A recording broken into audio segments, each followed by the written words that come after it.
Sumainyo ang Panginoon. At sumaiyo rin. Ang mabuting balita ng Panginoon ayon kay San Mateo. Papuri sa iyo, Panginoon. Noong panahong iyon, sinabi ni Jesus sa kanyang mga alagad, "Narinig na ninyong sinabi, ibigin mo ang iyong kaibigan at kauputan mo ang iyong kaaway. Ngunit ito naman ang sinasabi ko, ibigin ninyo ang inyong mga kaaway at idalangin ninyo ang umuusig sa inyo, upang kayo maging tunay na anak ng inyong amang nasa langit. Sapagkat pinasisikat niya ang araw sa masasama at sa mabubuti, at pinapapatak niya ang ulan sa mga banal at sa mga makasalanan. Kung ang mga umiibig sa inyo ang siya lamang ninyong iibigin, ano pang gantimpala ang inyong hinihintay? Hindi ba't ginagawa rin ito ng mga publikano?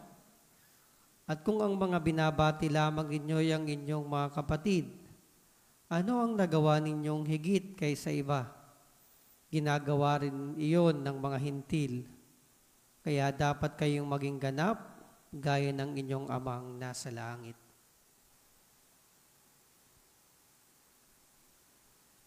Mga minamahal na kapatid, ang mabuting balita ng Panginoon. Pinupuri ka namin, Panginoong Heso Kristo. Magandang umaga at magandang buhay po sa ating lahat. Meron pong isang commercial, ang isang sorbetes na ganito ang sinasabi, hanggang saan naabot ang 20 pesos mo? Corneto. Hanggang saan naabot ang 20 pesos mo? Gusto kong hiramin yung parirala na yon at palitan ng salita sa dulo. Hanggang saan naabot ang pagmamahal mo?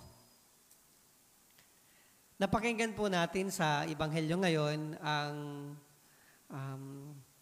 turo ng ating Panginoon tungkol sa pag-ibig. Of course, alam natin na sinamarize ng ating Panginoon ang lahat ng kautusan, 600 mahigit na kautusan sa lumang tipan, sa pamamagitan ng isang salita, pag-ibig, na may dalawang mukha, pag-ibig sa Diyos at pag-ibig sa kapwa. At naturally, tayo naman taong nilikha ng Diyos ay taong marunong umibig.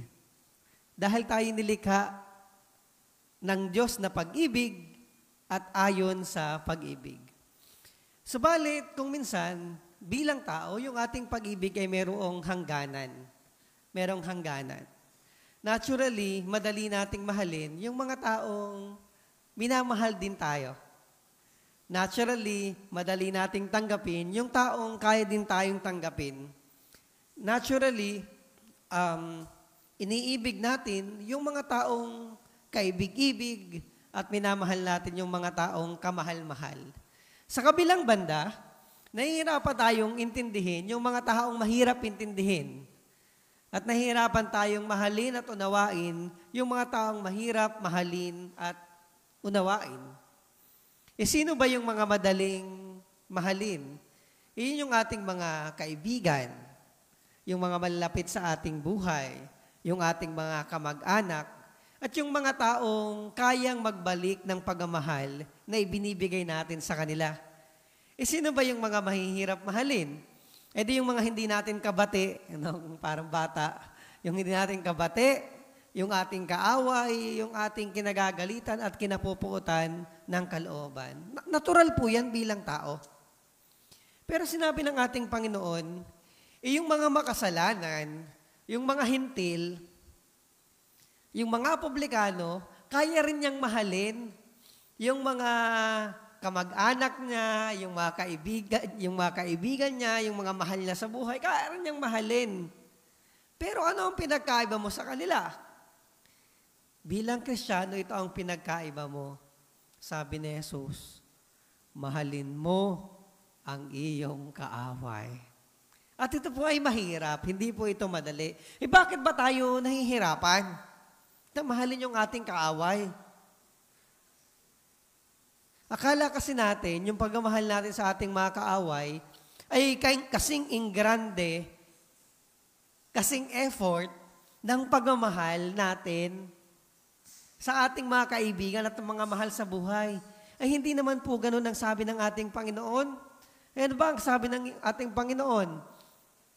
Kung paano natin mamahalin ang ating kaaway. Hindi naman natin kailangang bigyan ng regalo pag birthday, o kaya ay i-treat sa pagkain sa restaurant, o dalawin. Hindi naman mo kailangan ganun. Anong sabi ba ng ating Panginoon? Kaya siguro tayo nahihirapan kasi ganun ang iniisip natin. Pag minahal ko yung aking kaaway, ganun na rin ang gagawin ko. Ganun na rin yung pagmamahal na katulad sa kaibigan ko. Katulad sa pamilya ko, ganun rin siguro. Pero hindi naman yun ang sinasabi ng ating Panginoon.